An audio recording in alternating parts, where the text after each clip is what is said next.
திரளாக கூடியிருக்கிற ஜனநாயக சக்திகளே, என் உயிரின் உயிரான விடுதலை சிறுத்தைகளே, உங்கள் அனைவருக்கும் என்னுடைய பணிவார்ந்த வணக்கத்தை தெரிவித்துக் கொள்கிறேன். தோழர் தணிகை செல்வன் அவர்கள் தமிழக அரசியல் களத்தில்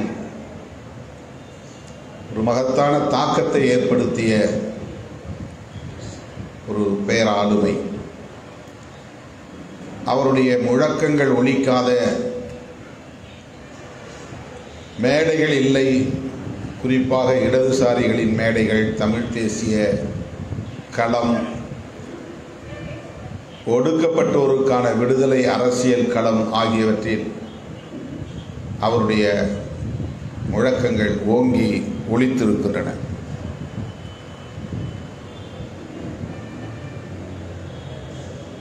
அவர் 80 வயதை கடந்த ஒரு மூத்த ஆளுமை, தத்துவார்த்த தெளிவுமிக்க ஒரு படைப்பாளர். வயது முதிர்ந்த நிலையிலும் கூட கொள்கை கோட்பாடுகளில் அவருக்கு இருந்த பிடிப்பு, தீவிரம் நமக்கு வியப்பை தரும். அத்தகைய ஒரு பேராளுமையை இன்றைக்கு தமிழ் சமூகம் இழந்திருக்கிறது.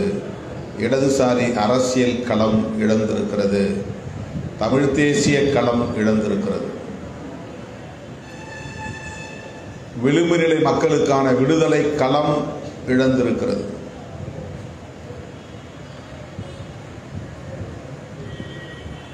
அவர் காலமாவதற்கு சில நாட்களுக்கு முன்பு அல்லது ஓரிரு வாரங்களுக்கு முன்பு உடல்நலம் குறித்து என்னோடு பகிர்ந்து கொண்டார். அவருடைய இல்லம் தேடி நான் போயிருந்த போது மருத்துவமனையிலே அனுமதித்து அவருக்கு உரிய சிகிச்சை அளிக்க வேண்டும் என்று விரும்பினோம். அதன்படி ஒரு நாள் வேளச்சேரிக்கு திடுமென வந்துவிட்டார். எதிர்பாரா சூழலில் அவர் வந்துவிட்டார். உடனடியாக நான் மாண்புமிகு மக்கள் நல்வாழ்வுத்துறை அமைச்சரை தொலைபேசியிலே தொடர்பு கொண்டு கலைஞர் நூற்றாண்டு நினைவு மருத்துவமனையில் அவரை அனுமதிப்பதற்கான உதவியை கோரினேன். உடன் இயக்க தோழர் ஒருவரையும் அனுப்பி வைத்தேன். அவர் மருத்துவமனையில் மருத்துவம் எடுத்துக் கொண்டிருக்கிறார் என்றுதான் எண்ணிக்கொண்டிருந்தேன். ஆனால் சில நாட்களில் அவர் காலமாகிவிட்டார் என்று சொன்னதும் எனக்கு திடுக்கென்று இருந்தது. பெரும் அதிர்ச்சியாக இருந்தது. நல்ல நடமாட்டத்தோடு இருந்தார். சற்று செவித்திறன் குறைபாடு இருந்ததே தவிர அவருடைய பணிகளை, அவருடைய கடமைகளை செய்து கொள்ளக்கூடிய அளவுக்கு உடல் வலிமையோடு தான் இருந்தார். இன்னும் படித்துக்கொண்டே இருந்தார், எழுதிக்கொண்டே இருந்தார். நிறைய செயல் திட்டங்களை, கனவு திட்டங்களை கொண்டிருந்தார். அவருடைய நூல்கள் இன்னும் சில வெளியிட வேண்டி உள்ளன. ஏற்கனவே பதிப்பித்த நூல்களை திருப்பி பதிப்பிக்க வேண்டும். அதுவும் கரிசல் பதிப்பகத்தில் தான், விடுதலை சிறுத்தைகளின் கரிசல் பதிப்பகத்தில் தான் பதிப்பிக்க வேண்டும். அவற்றை வெளியிட வேண்டும்.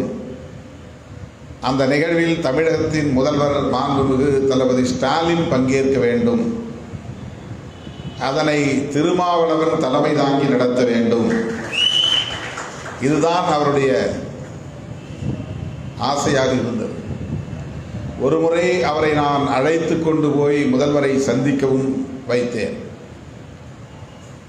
சில மாதங்களுக்கு முன்பு அன்றைய சூழலில் முதல்வர் என்னால் இப்போதைக்கு கலந்து கொள்ள இயலாத சூழல் இருக்கிறது என்று கூறினார். ஆட்சி மாற்றமா அடிப்படை மாற்றமா என்கிற ஒரு நூல், ஆட்சி மாற்றமும் அடிப்படை மாற்றமும். இந்த நூல் எப்போதே எழுதி முடித்து விட்டார். என்னுடைய அணிந்துரைக்காகவே அதை வெளியிடாமல் நிலுவையில் வைத்திருக்கிறார். இந்த ஒரு புத்தகத்திற்கு நான் அணிந்துரை எழுதுவதற்கு ஒப்புக்கொண்டேன். சில பக்கங்கள் எழுதி முடித்தேன், ஆனால் அது முழுமை பெறவில்லை. நான் இன்னும் எழுத வேண்டி இருக்கிறது, முழுமையாக எழுதி தருகிறேன் என்று அவருக்கு சொல்லி இருந்தேன். ஆனால் அப்படி சொல்ல இயலாமல், அப்படி எழுத இயலாமல் போய்விட்டது. அது அவருக்கு மிகப்பெரிய வருத்தமும் கூட.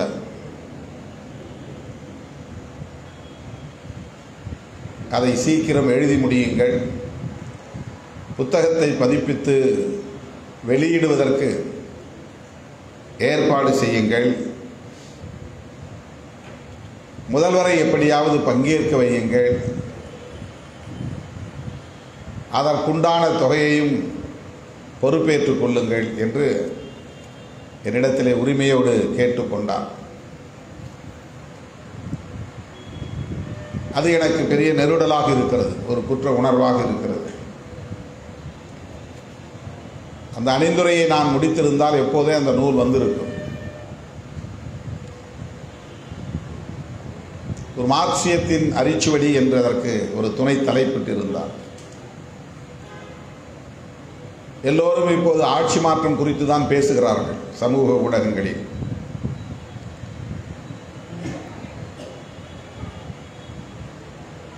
காங்கிரஸ் ஆண்டது போதும், பிஜேபி ஆளட்டும் என்று விரும்புவது ஆட்சி மாற்றம். திமுக ஆண்டது போதும், அதிமுகவும் ஆண்டது போதும், வேறு யாராவது வரட்டும் என்று எண்ணுவது ஆட்சி மாற்றம். ஆட்சி மாற்றமா அடிப்படை மாற்றமா என்கிற ஒரு கேள்வியை அவர் எழுப்பி ஒரு புதிய விவாதத்தை தொடங்கி வைக்கிற முயற்சித்தார். அது புதிய விவாதம் இல்லை, ஆனாலும் கூட அது விவாதிக்கப்படாமலே இருக்கிறது. அந்த சிந்தனை போக்கு என்பது இங்கே இன்னும் வலுப்பெறவில்லை. அடிப்படை மாற்றம் குறித்து யாரும் சிந்திப்பதில்லை. திமுகவுக்கு மாற்றாக ஏன் இன்னொரு கட்சி ஆட்சிக்கு வரக்கூடாது என்றுதான் கருதுகிறார்கள். அதற்கு திமுகவுக்கு எதிரான அரசியல் பேசப்படுகிறது. பாஜகவுக்கு மாற்றாக ஏன் இன்னொரு கட்சி வரக்கூடாது, அதற்கு பாஜகவுக்கு எதிரான அரசியல் பேசப்படுகிறது. அது கடைசியில் தனிநபர் அரசியலாக மாறிவிடுகிறது. திமுக எதிர்ப்பு அரசியல், திமுக தலைமை சார்ந்த குடும்ப எதிர்ப்பு அரசியல் என்று மாறிவிடுகிறது. ஆக வாதத்தின் திசைவழி போக்கு மாறிவிடுகிறது. அடிப்படை மாற்றம் குறித்து யாரும் இங்கே சிந்திப்பதும் இல்லை, பேசுவதும் இல்லை.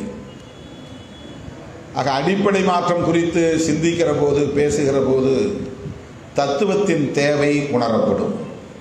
அதுவரையில் தத்துவத்தின் தேவை உணரப்படாது. கட்சி, தனிநபர் என்கிற அடிப்படையிலே இந்த விவாதங்கள் போய் கொண்டிருக்கின்றன. திமுக வேண்டாம், அது கட்சி எதிர்ப்பு. திமுக ஆட்சியில் இருந்தால் கலைஞர் குடும்பம் தான் தொடர்ந்து ஆட்சியில் இருக்கிறது, அது தனிநபர் எதிர்ப்பாக மாறுகிறது. ஆனால் அடிப்படை மாற்றம் குறித்து சிந்திக்கிறோமா? அடிப்படை மாற்றம் என்றால் என்ன? அதற்குரிய ஒரு நூலைத்தான் தோழர் தணிகை செல்வன் அவர்கள் எழுதியிருக்கிறார். தத்துவார்த்த அடிப்படையிலே அரசியலை புரிந்து கொள்ள வேண்டும் என்பதுதான் அந்த நூலுக்கான முயற்சி. தத்துவம் குறித்த உரையாடல்கள் இங்கே எந்த அளவுக்கு நடைபெறுகின்றன? வெறும் தனிநபர் சாடல்கள் தான் இருக்கின்றன. கடுமையான அவதூறுகள் தான் இங்கே உள்ளன. விவாதங்களில் 1% கூட தத்துவம் சார்ந்து இல்லை. திராவிடம் தமிழ் தேசியம் என்று ஒரு உரையாடல் இங்கே நடந்து கொண்டிருக்கிறது. அது மேலோட்டமாக பார்த்தால் தத்துவம் சார்ந்த உரையாடல் போல் தோன்றும். ஆனால் உண்மையில் அது தத்துவம் சார்ந்த உரையாடல் இல்லை. தேசியவாதம் என்று எதை நாம் சொல்லுகிறோம், எப்படி புரிந்து கொள்ளுகிறோம் என்பதிலிருந்துதான் இதை நாம் அணுக வேண்டும். தேசியவாதம் என்பதுதான் ஒரு பிலாசபி, ஒரு தத்துவம். அந்த தேசியவாதத்திற்குள் தான் தமிழ் தேசியம் என்பது அடங்குகிறது. தேசியவாதத்திற்குள் தான் பாரதிய ஜனதா பேசுகிற இந்து தேசியவாதமும் அடங்குகிறது. தேசியவாதத்திற்குள் தான் காங்கிரஸ் காந்தி காலத்திலே பேசிய நாட்டினவாதம், இந்தியன் நேஷனலிசம் என்கிற தேசியவாதமும் அடங்குகிறது. எனவே அடிப்படையில் முதலில் நாம் தேசியவாதத்தை புரிந்து கொள்ள வேண்டும். தேசியவாதத்தை புரிந்து கொண்டால் திராவிடமா தமிழ் தேசியமா என்கிற உரையாடலே தவறு என்று புரிந்து கொள்ளலாம். அப்படி ஒரு உரையாடலே கூடாது. திராவிடம் என்பது ஒரு தேசியவாதமாக உருப்பெறவில்லை, வடிவம் பெறவில்லை. தமிழ் தேசியம் என்பது மொழி வழி தேசியம். தமிழ் தேசியம் என்பது மொழி வழி தேசியம் என்றால் தெலுங்கு தேசியம் என்பதும் உண்டு. அது இருக்கிறதா இல்லையா என்பது வேறு, அது உருப்பெற்றிருக்கிறதா இல்லையா என்பது வேறு. மலையாள தேசியம் என்பதும் உண்டு. தமிழ் தேசியம் உண்டு என்றால் இந்தி தேசியமும் உண்டு. தமிழ் தேசியம் உண்டு என்றால் மொழிவழி தேசியத்தை நாம் ஏற்றுக்கொண்டால் ஹிந்தி தேசியமும் உண்டு. ஆகவே மொழி அடிப்படையிலான தேசியவாதம், மொழி அடிப்படையிலான தேசியவாதத்தை நாம் கூர்மைப்படுத்துகிற போது தமிழ் தேசியத்தின் எதிரி இந்த தமிழையும் தமிழ் மண்ணையும் தமிழ் மக்களையும் கட்டுக்குள் வைத்து ஆட்டி படைக்கிற தேசியம் எதுவோ அதுவாகத்தான் இருக்க முடியும். மொழி உணர்வையும் இன உணர்வையும் மக்கள் விடுதலையையும் ஏற்காத ஒரு தேசியம், மொழிவழி தேசியத்தை ஏற்காத ஒரு தேசியம் எதுவோ அதுதான் தமிழ் தேசியத்தின் எதிரியாக இருக்க முடியும். மொழிவழி தேசியத்தை திராவிட தேசியம் எதிர்க்கிறதா? அப்படி தேசியம் உண்டா என்றால் இல்லை. தேசியவாதத்திற்கு மிக முக்கியமான கிரைட்டீரியா, அதாவது அளவுகோல்கள், பண்புக்கூறுகள். அதிலே மிக முக்கியமானது நிலப்பரப்பு, இரண்டாவது மொழி, மூன்றாவது அந்த மொழியை பேசுகிற மக்கள். இதை எப்படி வேண்டுமானாலும் வரிசைப்படுத்திக் கொள்ளலாம். முதலாவது மொழி, இரண்டாவது அந்த மொழியை பேசுகிற இனம், மூன்றாவது அந்த இனம் வாழுகிற நிலப்பரப்பு, நான்காவது அந்த மொழிக்குரிய இனத்துக்குரிய தனித்துவம், கலாச்சாரம் போன்ற தனி பண்புகள், ஐந்தாவது அந்த மொழிக்கு உள்ள இறையாண்மை அல்லது இனத்துக்குள்ள இறையாண்மை, தன்னைத்தானே தற்சார்பு நிலையை வென்றெடுத்து எந்த ஒரு இனத்தையும் சார்ந்து வாழாத தனித்துவம் இருந்தால் அது மொழி சார்ந்த இறையாண்மை, இனம் சார்ந்த இறையாண்மை. ஒரு டிபெண்டன்சி இருக்காது. அப்படி பார்க்கிற போது திராவிட தேசியம் என்று ஒன்று இங்கே இல்லை. திராவிட நிலப்பரப்பு என்ற ஒன்றை உருவாக்குகிற முயற்சியில் திராவிட இயக்கங்கள் ஈடுபட்டன என்பது உண்மை. ஆனால் திராவிட நிலப்பரப்பு இல்லை. இப்போது அது மொழிவழி தேசிய வரையறைகளை பெற்ற பிறகு அப்படி ஒரு நிலப்பரப்பு, ஒருங்கிணைந்த நிலப்பரப்பு நம்மிடத்தில் இல்லை. திராவிட மொழி என்ற ஒற்றை மொழி இல்லை. திராவிட மொழிகளின் ஐக்கியம் வேண்டுமானால் பின்னாளில் திராவிட தேசியம் என்று உருப்பெறலாம், உருவாக்க முயற்சிக்கலாம். ஆனால் இப்போது அது முடியாது, மொழிவழி தேசியம் உருவான பிறகு. எனவே திராவிட இனம் என்பது மொழிவழி இனத்தின் கூறுகளுக்குள் அடங்காது. மொழிவழி சார்ந்த இனக்கூறுகள் என்பது ஆங்கிலத்திலே எத்னிக் குரூப் என்று சொல்கிறார்கள். திராவிட இனம் என்பது ரேஷியல் குரூப். அது எத்னிக் என்கிற வரையறைக்குள் வராது. ஆனால் அது எத்னிக் என்று தான் அழைக்கிறார்கள். அது வேறு. ரேஸ் என்பது வேறு, எத்னிக் என்பது வேறு. ஆகவே திராவிடம் என்பதற்கான நிலப்பரப்பு இல்லாத போது, திராவிடம் என்கிற ஒற்றை மொழி இல்லாத போது, திராவிடம் என்கிற ஓரினம் இல்லாத போது, திராவிட தேசியம் என்ற ஒன்றே கிடையாது. ஒரு கற்பனாவாதத்தை முன்னிறுத்தி எதிரியாக காட்டி தமிழ் தேசியத்தை வளர்க்க இங்கே முற்படுகிறார்கள். அது வெற்றி பெறாது. தமிழ் தேசியத்தின் எதிரி யார் என்பதை முதலில் வரையறை செய்ய வேண்டும். தமிழ் தேசியம் என்பது தேசத்திலிருந்துதான், தமிழ் தேசத்திலிருந்துதான் உருவாக்க முடியும். ஆக தமிழ் தேசம் என்பதை எப்படி நாம் பார்க்கிறோம்? இந்தியாவுக்குள் அடங்கிய ஒரு மாநிலமாக, ஒரு பகுதியாக நாம் ஏற்கிறோமா, அல்லது எதிர்காலத்தில் இது ஒரு தனி தேசமாகவே உருப்பெற வேண்டும் என்கிற நோக்கில் பேசுகிறோமா? தமிழ் தேசியத்தை எந்த பார்வையில் பேசுகிறோம்? தேசம் இல்லாமல் தேசியம் இல்லை.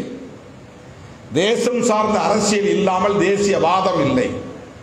இப்ப இந்தியா என்பது ஒரு தேசமாக இருப்பதால் தான், அதை தேசமாக உருவாக்க வேண்டும் என்பதற்காகத்தான், அதுதான் முக்கியம், நேஷன்ஹுட்.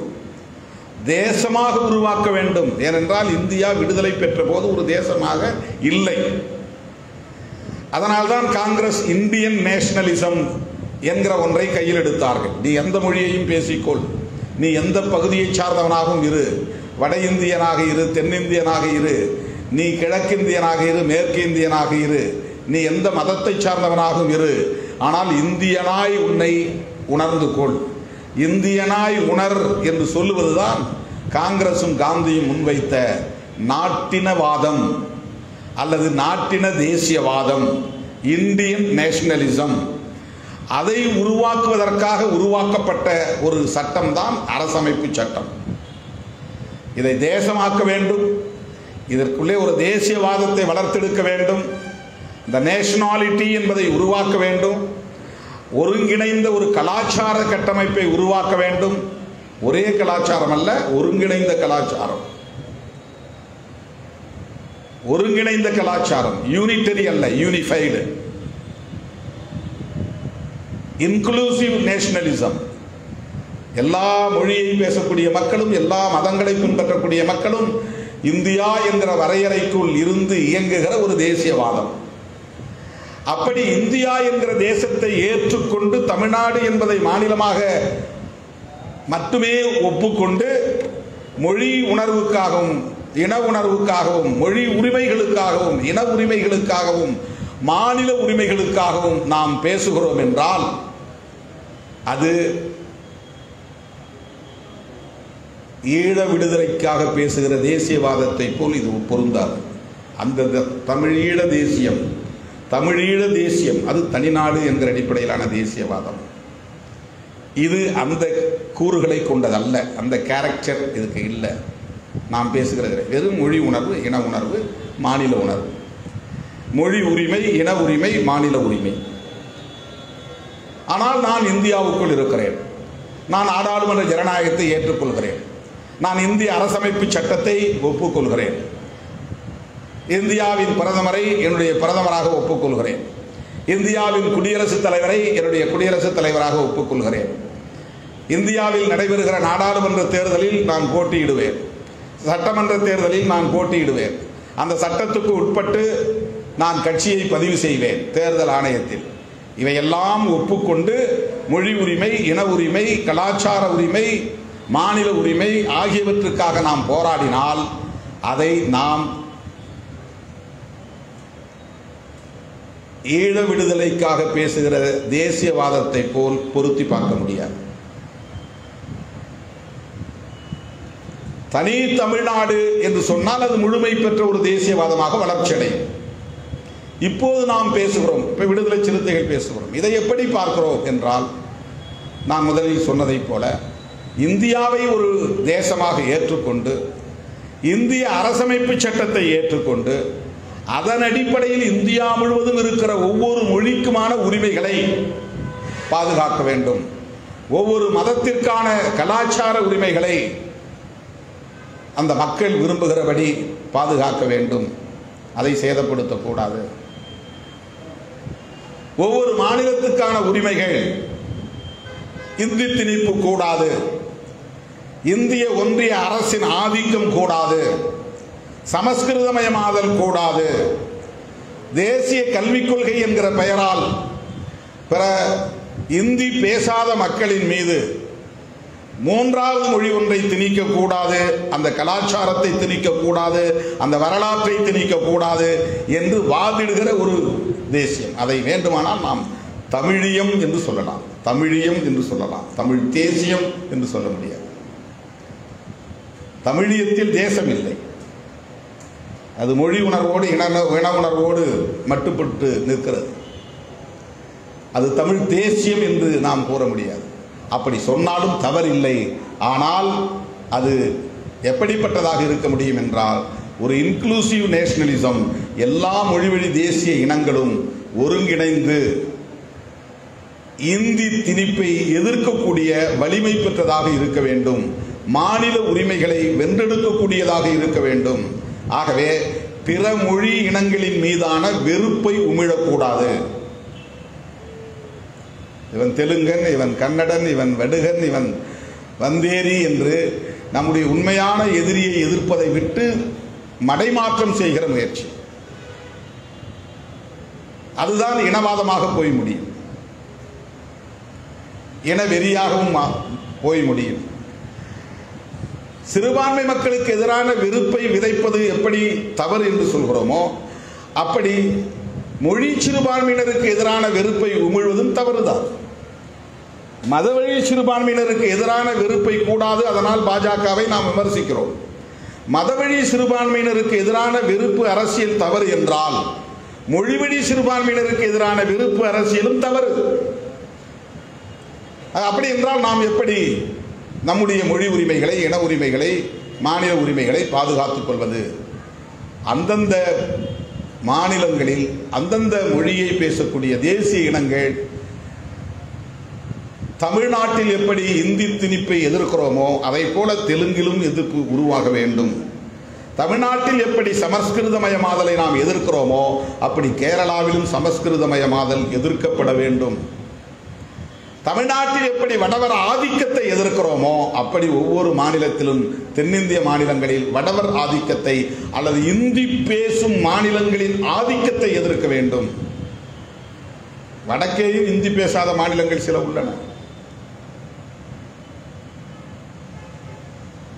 இந்த உணர்வை ஒருங்கிணைக்கக்கூடிய ஒரு ஐக்கிய முன்னணி தேவைப்படுகிறது, தேசிய இனங்களின் ஐக்கிய முன்னணி. அந்த பார்வையுடன் கூடிய ஒரு தேசியவாதத்தை நாம் முன்வைக்கிறோம். தத்துவார்த்த அடிப்படையிலான உரையாடல்கள் இங்கே நிகழ வேண்டும். அந்த வேட்கை கொண்டவராகத்தான் தோழர் தணிகை செல்வன் அவர்கள் விளங்கினார். அதற்காக அவர் எழுதிய மார்க்சிய அரிச்சுவடி ஆட்சி மாற்றமும் அடிப்படை மாற்றமும். இங்கே வெறும் ஆட்சி மாற்றம் தேவை என்று கருதக்கூடாது, அடிப்படை மாற்றம் நிகழ வேண்டும் என்பதுதான். அதான் சிஸ்டமே மாறணுங்கிறது தான், ஸ்ட்ரக்சரே மாறணும். அது நிகழ வேண்டுமானால் தத்துவார்த்த உரையாடல்கள் இங்கே நிகழ வேண்டும், அரசியல்படுத்தப்பட வேண்டும். இந்த தெளிவு தோழர் தணிகை செல்வம் அவரிடத்திலே இருந்தது. அவர் தலித்தியத்தை வேறாக பார்க்கவில்லை, தமிழ் தேசியத்தையும் அவர் வேறாக பார்க்கவில்லை. இதையெல்லாம் நாம் தனித்தனியாக சொன்னாலும் கூட, ஒரு அடையாளத்திற்காக சொன்னாலும் கூட, இவற்றுக்கெல்லாம் அடிப்படையாக ஒரே தத்துவம் தான், மார்க்சியம் என்பதுதான். தத்துவம் என்றால் அது மார்க்சியம் தான். அதுவும் கூட ஒரு பெயரை தாங்கி இருப்பதனால், அதுவும் அந்த சொல்லாடலை பொறுத்தவரையில் அது ஒரு அடையாளமாகத்தான் இருக்கிறது. உள்ளபடியே எது மார்க்சியம், அந்த தத்துவத்தின் பெயர் என்ன? இயங்கியல் பொருள் முதல் வாதம், வரலாற்று பொருள் முதல் வாதம் என்பதுதான் மார்க்சியம். அதுதான் தத்துவம். அதுதான் பிலாசபி. மார்க்ஸ் சொன்னதனால் மார்க்சியம் என்கிறோம். ஆனால் அது உண்மையான முழுமையான பெயர் அல்ல. மார்க்சியம் என்று சொல்லுவதனால் வேறு வழி இல்லாமல் லெனினியம் என்று ஒன்றை சொல்ல வேண்டியிருக்கிறது. லெனினியம் சொல்லப்பட்டதால் மாவோயிசம் என்று ஒன்றை சொல்ல வேண்டியிருக்கிறது.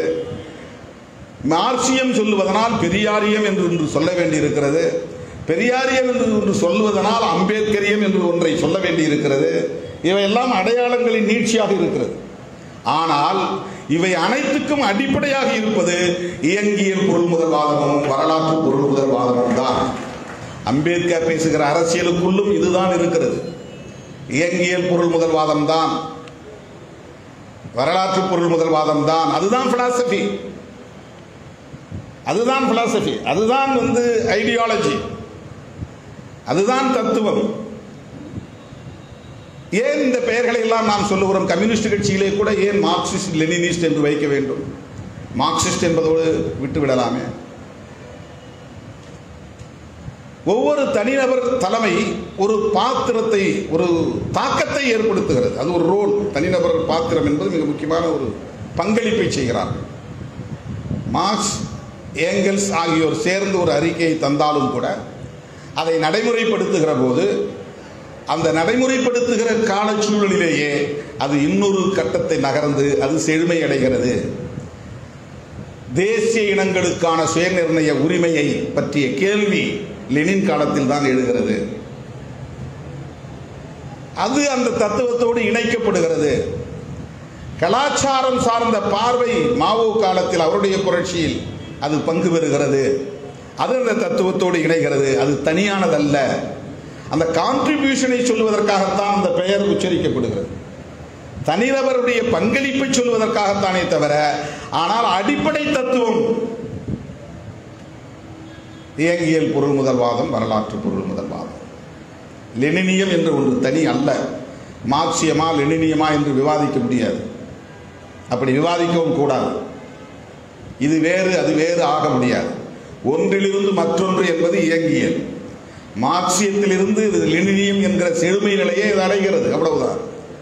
ஆகவே திராவிடம் என்கிற கருத்தியலில் இருந்துதான் மொழிவழி தேசியமும் உருவாகிறது. திராவிடத்தில் இருந்துதான் மொழிவழி தேசியம்.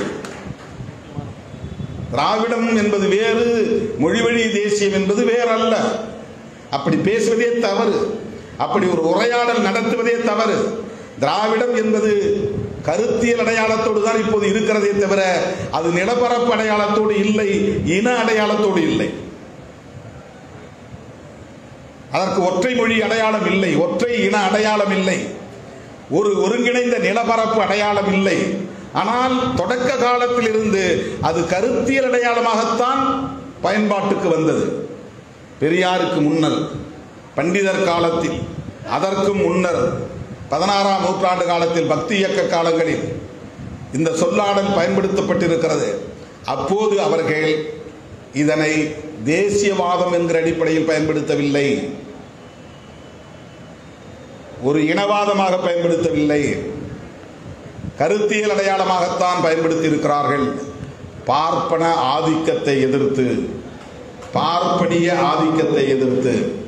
பார்ப்பனியம் என்று ஒன்று உண்டா என்றால் அதுவும் ஒரு அடையாள சொல்லாடல் தான். பார்ப்பனங்களுக்கானது என்பதனால் பார்ப்பனியம் என்கிறோம். ஆனால் தத்துவத்தின் பெயர் பார்ப்பனியம் அல்ல, சனாதனம் என்பதுதான். தத்துவத்தின் பெயர் சனாதனம். பார்ப்பனியம் என்பது பிராமணிசம் என்று சொல்வது பிராமணர்கள் கூடி பிராமணர்களுக்காக உருவாக்கி கொண்ட, பிராமணர்களின் பாதுகாப்புக்காக நலன்களுக்காக உருவாக்கி கொண்ட, பயன்படுத்தி வந்த, காலம் காலமாக அதை பாதுகாத்து வந்த ஒரு தத்துவம். அதனால் அது பார்ப்பனியம். அவர்களுக்காக உருவாக்கப்பட்டது, அவர்களின் பாதுகாப்புக்காக உருவாக்கப்பட்டது, அவர்களின் நலன்களுக்காக உருவாக்கப்பட்டது. அதனால் அதை பிராமணிசம் என்று அடையாளப்படுத்துகிறோம். பிராமணிசம் என்பது ஒரு தத்துவத்தின் பெயர் அல்ல, அது ஒரு இனத்தை குறிக்கிற அடையாள சொல், அவ்வளவுதான். ஒரு வர்ணத்தை குறிக்கிற அடையாள சொல். ஆனால் அதுக்கு ஒரு தத்துவம் இருக்கிறது, அதுதான் சனாதனம். சனாதனம் சனாதனம் என்பது கடவுள் நம்பிக்கையை குறிக்காது. சனாதனம் என்பது சடங்கு சம்பிரதாயங்களை குறிக்காது. சனாதனம் என்பது வெறும் கலாச்சார போக்குகளை குறிக்காது. அவையெல்லாம் அதற்குள்ளே அடங்கிய கூறுகள். சனாதனம் என்பது அந்த சொல்லுக்கு நேரடியான பொருள் நிலையானது. நிலையானது என்று எதை சொன்னாலும் அது இயங்கியலுக்கு முரணானது, மார்க்சியத்திற்கு எதிரானது, இயங்கியல் பொருள்முதல்வாதத்திற்கு எதிரானது. சனாதன் என்பது ஆங்கிலத்தில் தி எட்டர்னல் என்று சொல்லுகிறார். அதற்கு என்ன பொருள் என்றால் தொடக்கமும் இல்லை முடிவும் இல்லை என்று பொருள், தோற்றமும் இல்லை அழிவும் இல்லை என்று பொருள். எப்போது தோன்றியது, இது எப்போது அழியும், இதற்கு கால வரையறை கிடையாது. அப்படிப்பட்ட ஒரு தத்துவம். அது என்ன தத்துவம்? அவர்கள் அதை அடையாளப்படுத்துகிறார்கள் என்றால் பிறப்பின் அடிப்படையில் சமம் என்று எதுவும் இல்லை, பிறப்பின் அடிப்படையில் உயர்வு தாழ்வு உண்டு. ஆண் பெண் என்பது இயற்கை விதிகளின்படி உருவாகி இருக்கிற ஒன்று. ஆணாய் பிறப்பதும் பெண்ணாய் பிறப்பதும் இயங்கியல். அது எப்படி உருவானது என்று நீங்கள் விளக்க சொல்ல முடியாது. ஆணாய் பிறந்ததனால் அவன் மேலானவன், பெண்ணாய் பிறந்ததனால் அவள் கீழானவள் என்கிற இந்த பாகுபாடு இருக்கிறதே, இதுதான் சனாதனம். பிறப்பின் அடிப்படையில் உயர்வு தாழ்வை வலியுறுத்தக்கூடிய ஒரு கோட்பாடு சனாதனம். வர்ண பாகுபாடுகளை உருவாக்கி அதை நிலையானது என்று சொல்லுவது சனாதனம். வர்ணங்களின் அடிப்படையில் தொழிலை நிர்ணயித்திருப்பது சனாதனம். வர்ண அடிப்படையில் சடங்குகளை தீர்மானித்திருப்பது சனாதனம். வர்ண அடிப்படையில் கடவுள் நம்பிக்கையை உருவாக்கி அதற்கான வழிபாட்டு முறைகளை உருவாக்கி இருப்பது சனாதனம். ஆனால் அதற்கான பேசிக் பிலாசபி என்பது சனாதனம். இதெல்லாம் அதுக்கு பின்னால் உருவாக்கி கொண்ட ஒரு இன்ஸ்டிடியூஷனலைசேஷன், நிறுவனமயமாகிற போது உருவாகக்கூடிய விதிமுறைகள், வரைமுறைகள். இவையே சனாதனம் அல்ல. திருநீர் பூசுவது சனாதனம் அல்ல, அது ஒரு நம்பிக்கை, அது ஒரு கலாச்சாரம். குங்குமம் வைப்பது சனாதனம் அல்ல, அது ஒரு விதிமுறை. சைவம்னா இப்படி தான் வச்சுக்கணும், இப்படி தான் கும்பிடணும், அது ஒரு வரையறை. அது மனிதனாக அதை பின்பற்றக்கூடியவன் உருவாக்கி கொண்டது. நாங்கள்லாம் இப்படி ஒரு அடையாளப்படுத்திக்கணும், நாங்கள் நாமம் போட்டுக்கிட்டால் நாங்கள் வைணவர்கள் என்று காட்டிக்கொள்வது. வைணவம் போடுவது என்பது ஒரு சடங்கு, அது ஒரு சம்பிரதாயம். நாமம் போடுவது என்பது அதுவே சனாதனம் அல்ல, அது ஒரு சடங்கு. சனாதனத்தால் விளைந்த பக்க விளைவுகள், அதுதான் சைடு எஃபெக்ட்ஸ், பக்க விளைவுகள், அதுவே சனாதனம் அல்ல. பிறப்பின் அடிப்படையிலான உயர்வு தாழ்வை நாம் எதிர்க்கிறோம். அந்த பிறப்பின் அடிப்படையிலான உயர்வு தாழ்வை நியாயப்படுத்துகிற ஒரு வர்ணம் பிராமண வர்ணம் அல்லது பார்ப்பனர்கள். அதனால் அதனை நாம் பார்ப்பனியம் என்று அடையாளப்படுத்துகிறோம். எனவே பார்ப்பனியத்தை அல்லது சனாதனத்தை அல்லது ஆரியத்தை எதிர்த்து உருவான ஒரு கருத்தியல் தான் திராவிடம்.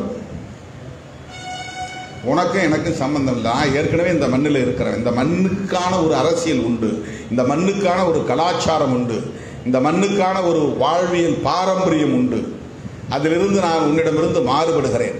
நீ பேசுகிற கருத்தியலுக்கும் நாங்கள் பேசுகிற வாழ்வியல் முறைகளுக்கும் நிறைய வேறுபாடு இருக்கிறது. ஆகவே நாங்கள் திராவிடர்கள், நீங்கள் ஆரியர்கள். உங்கள் கருத்துக்கு நேர் எதிரானது எங்கள் கருத்து. அப்படி கருத்தியல் அடையாளமாக ஆரிய எதிர்ப்பு என்கிற அடிப்படையில் அடையாளப்படுத்தப்பட்டது தான் திராவிடம் என்பது. அதை போய் நீங்கள் எங்கடா இருக்கிறான் திராவிடன்னு கேட்டு அதில் ஒரு லாஜிக்கை கொண்டு வந்து ஒட்டுமொத்தமாக ஆரிய எதிர்ப்பை, பார்ப்பனிய எதிர்ப்பை, சனாதன எதிர்ப்பை திசை திருப்புவது, தெரிந்தோ தெரியாமலோ அதற்கு துணை போவது ஆபத்தானது. ஆரிய எதிர்ப்பை மடைமாற்றம் செய்வது, பார்ப்பனிய எதிர்ப்பை மடைமாற்றம் செய்வது, சனாதன எதிர்ப்பை திசை திருப்புவது அல்லது நீர்த்து போகச் செய்வது, தெரிந்தோ தெரியாமலோ அதற்கு துணை போவது.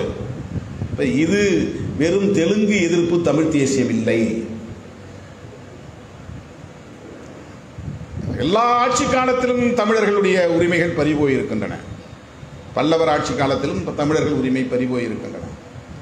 ஒவ்வொரு படையெடுப்பின் போதும் ஒவ்வொரு தேசிய இனத்தின் பாரம்பரியம் அழிக்கப்பட்டிருக்கிறது. இந்தியா முழுவதும் வாழ்ந்தவர்கள் நாகர்கள், நாகர்கள் தான் திராவிடர்கள் என்று புரட்சியாளர் அம்பேத்கர் சொல்லுகிறார். அப்படி பார்த்தால் புரட்சியாளர் அம்பேத்கரே திராவிடர் தான். அவர் ஆரியர் அல்ல, அவர் பார்ப்பனர் அல்ல, அவர் நாக வம்சத்தை சார்ந்தவர். நாகர்கள் தான் திராவிடர்கள். எனவே இன்றைக்கு தமிழ்நாட்டிலே நடத்துவது ஒரு மாயையை எதிரியாக முன்னிறுத்தி இதுதான் அந்த எதிர்ப்பு தான் தமிழ் தேசியம் என்பதை போன்ற ஒரு தோற்றம் உருவாக்கப்படுகிறது. அது கவலை அளிக்கிறது. இது இந்த அரசியலை பேசுகிறவர்களுக்கு எதிராக பேச வேண்டும் என்று நான் பேசவில்லை.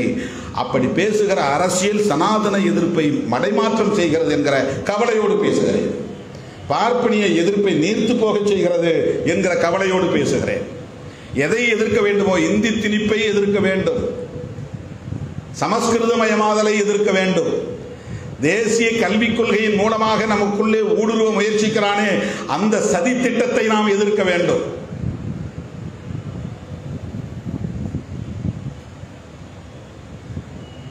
இந்த புரிதல் தோழர் தணிகை செல்வன் அவரிடத்திலே உண்டு. தோழர் தணிகை செல்வன் அவர்கள் தலித்தியத்தை பற்றி பேசினார். தலித்தியத்தை பேசியதால் திருமாவளவனை அடையாளப்படுத்தினார் என்றால், திருமாவளவனை தோழர் தணிகை செல்வன் ஒரு தலித்தாக பார்த்து அடையாளப்படுத்தவில்லை. அந்த புரிதல் இருந்தால் தவறு. தலித்தையும் நம்ம இன்க்ளூசிவாக கொண்டுட்டு போகணும். அப்படி பார்த்தா திருமாவளவன் ஒரு தலித்து, ஏன் அவர் தலைமை தாங்கிட்டு போட்டுமே அப்படிங்கிற சிம்பத்தியில் அது சொல்லலை.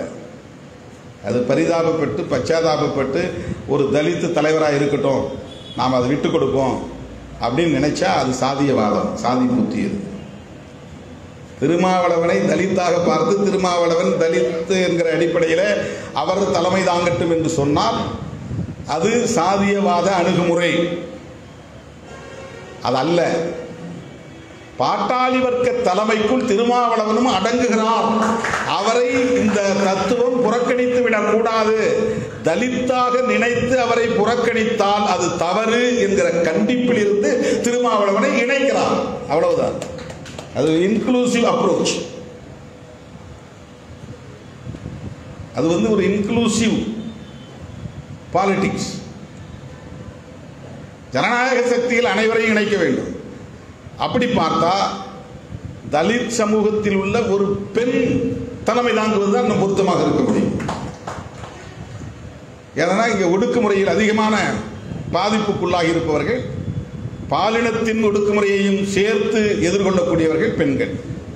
ஆக ஒரு பெண், தலித்தாக இருக்கிற ஒரு பெண் பாட்டாளி வர்க்க தலைமையை தாங்குகிற ஒரு ஆளுமையாக ஏன் இருக்கக்கூடாது என்று எழுப்புகிற கேள்வி தலித் என்பதற்காக அல்ல, பாட்டாளி வர்க்கத்தை சார்ந்த ஒடுக்குமுறைக்கு கூடுதலான பாதிப்புக்கு உள்ளாகி இருக்கக்கூடிய ஒரு பிரதிநிதித்துவம். அதுதான் அது ஒரு ரெப்ரசன்டேஷன், ஒரு பிரதிநிதித்துவம். ஆகவே தோழர் தணிகை செல்வன் அவர்கள் திருமாவளவனை ஒரு தலித்தாக பார்த்து அந்த அடிப்படையிலே அவர் ஏன் தலைமை தாங்கக்கூடாது என்று கேள்வி எழுப்பியதாக நான் உணரவில்லை. திருமாவளவனும் பாட்டாளி வர்க்கம் என்கிற வரையறைக்குள் வருகிற ஒருவர், ஒடுக்குமுறை, கூடுதலான ஒடுக்குமுறைகளை சந்தித்த ஒரு அடையாளமாக அவர் இருக்கிறார். எனவே அவரை நம்முடைய பாட்டாளி வர்க்க அரசியல் புறந்தள்ளி விடக்கூடாது, புறக்கணித்து விடக்கூடாது என்கிற கவலையில் இருந்து அவர் முன்மொழிந்ததே தவிர மார்க்சியம் வேறு தலித்தியம் வேறு என்று அவர் அதை அணுகியதாக நான் பார்க்கவில்லை. என்னுடைய புரிதல். தோழர் தணிகை செல்வன் அவர்கள் விடுதலை சிறுத்தைகள் கட்சியோடு மிக நெருக்கமான நட்புறவை பிற்காலத்தில் அவர் கொண்டிருந்ததற்கு அவர் சொல்லுகிற முக்கியமான காரணம், விடுதலை சிறுத்தைகள் கட்சியிலே ஏராளமான தோழர்கள் தத்துவார்த்த அடிப்படையில் விவாதிக்கக்கூடியவர்களாக இருக்கிறார்கள். அமைப்பாய் திரள்வோம் கட்டுரை தொடர்பாக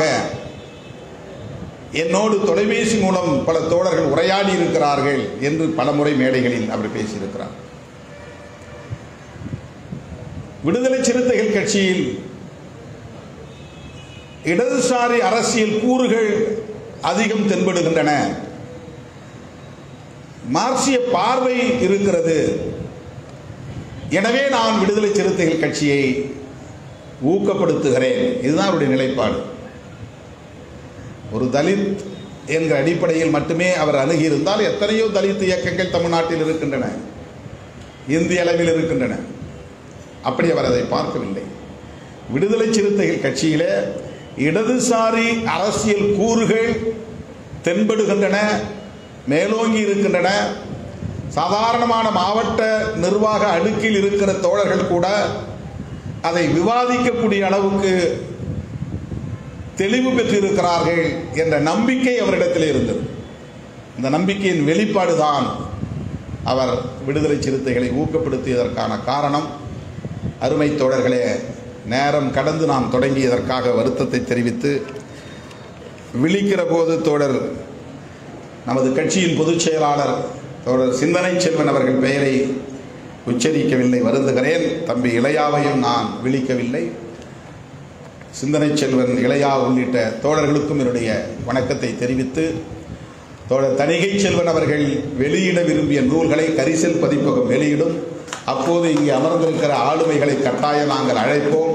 குறிப்பாக ஆட்சி மாற்றமும் அடிப்படை மாற்றமும் என்கிற நூலை விரைவில் என்னுடைய அணிந்துரையோடு கொண்டு வருவோம் என்பதை தெரிவித்து இந்த வாய்ப்புக்கு நன்றி கூறி 27ஆம் தேதி தாம்பரத்திலே நடைபெறவுள்ள மாவீரர் நாள் நிகழ்ச்சியிலும் தோழர்கள் பங்கேற்க வேண்டும் என்கிற வேண்டுகோளை விடுத்து விடைபெறுகிறேன். நன்றி, வணக்கம்.